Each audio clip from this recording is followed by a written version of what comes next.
Calvary's love can heal the spirit.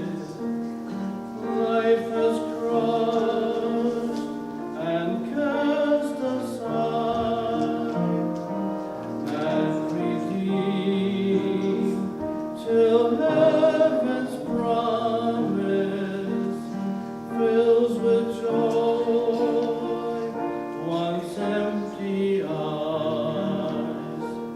So desire to tell the story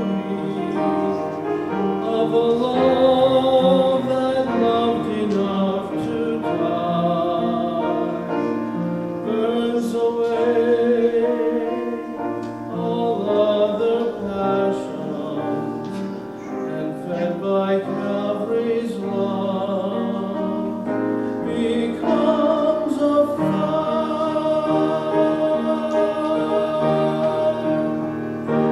Calvary's love,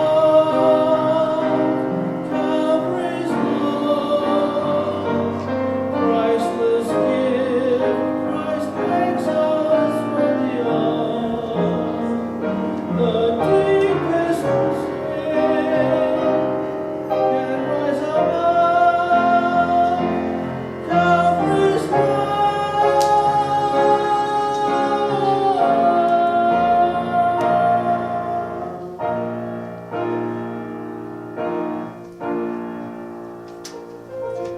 Calvary's love has never faltered, and its wonders still remain. Souls still take eternal passage, sins atoned and heaven gained. So desire to tell the story of a love that loved enough to die, burns away all other passions, and fed by Calvary's love becomes a fire.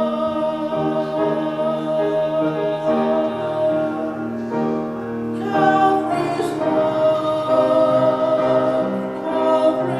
love, precious gift, Christ makes us worthy of.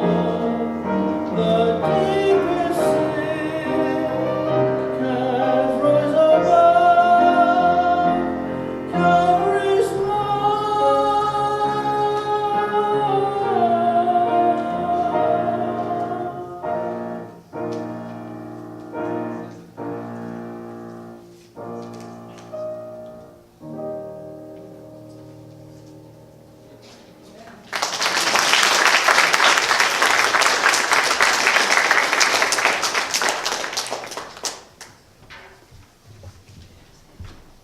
Thank you. Wonderful. Let's all rise for the singing of the doxology.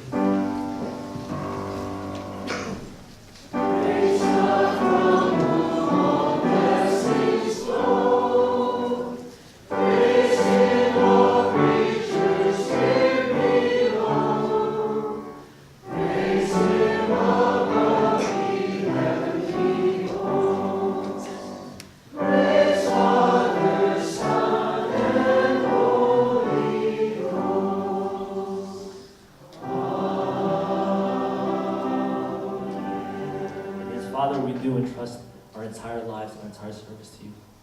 God, be with us. We proudly thank you in your name. Amen. We call on Dr. Rowley for the missions moment.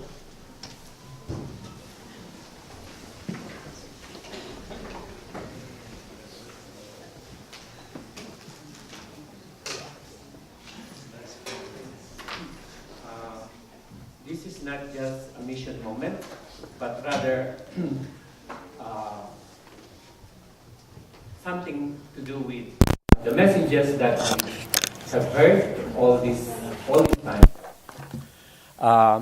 last Sunday, I was so challenged that it's about time for us to respond. The message last Sunday was generosity.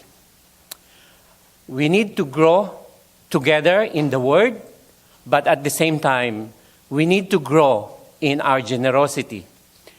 All this week, I was so bothered how to respond personally, because I responded the right way. But as a church, as your elder, I would like to appeal to you that let's do it together. Grow together in generosity. What am I talking about? Way back in July 2017, Pastor Sam had given us 12 points about generosity. Number 1 was generosity honors God. Have we honored God generously? And then the 4th point spoke to me so hard, because it's based on 1 Timothy 6:17-19. It says, "Command those who are rich in this present world not to be arrogant, not to put their hope in wealth, which is so uncertain, but to put their hope in God, who richly provides us with everything for our enjoyment. Command them to be generous and willing to share.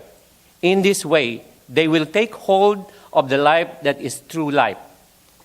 And then, the small group were encouraged to study Peter. And the main message of the study for me is this. In 1 Peter 5, verse 5-8, it says, "Make every effort to add to your faith virtue." If you have this, it's in the back of that is virtue and the acts of those virtuous person. And one of them is generosity. You cannot go to knowledge, self-control, without adding virtue first. These are hierarchical. So I'd like to encourage you, let's be faithful to what God asks us. Make every effort to add to our faith virtue. And then we study daring faith. And this is the one that has challenged me since we have studied to act daringly. Personally, I have responded. But as a church, we have fallen short simply because we forgot our pastors preach to us. Our pastors teach us. The small group Bible study leaders teach us. But we never applied. And so today, I come to you.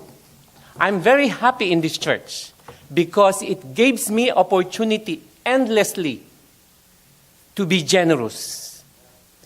And a testimony of that is the mission report. If you have that, if you look at the mission financial report, God has been generous for us to support these missionaries and the medical mission. But I tell you the truth, not a single cent was given for these purposes. But we responded to these missionaries and medical mission. We accomplished that. It's because I have great faith that the Lord provides. But as a church, I think it is our responsibility, especially when we voted for the budget. And so I'm not appealing to you to please give. I'm appealing to you to be generous. And lastly, I have this, as a businessman, I'm a part of, they called it capital campaign. But I don't like to use that in the church. because that's the corporate world where we make a lot of money. In our church, this is what I would like to experience together with you. We need to be a giver generously. Last Sunday, we were taught reasonable, we give by reason. But then we give, and the other one is we give by faith. And this is what it means to be a faith giver. A faith giver is an individual who is experiencing the joy of giving increasingly generously, and it's motivated to encourage others in their generosity journey. A giving generously has or includes the sphere of influence in the family, friends, business, church, community, and the world.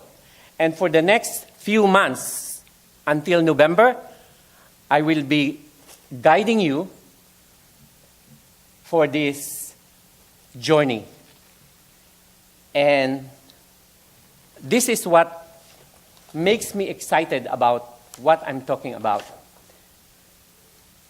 One is, I got this from Davis College.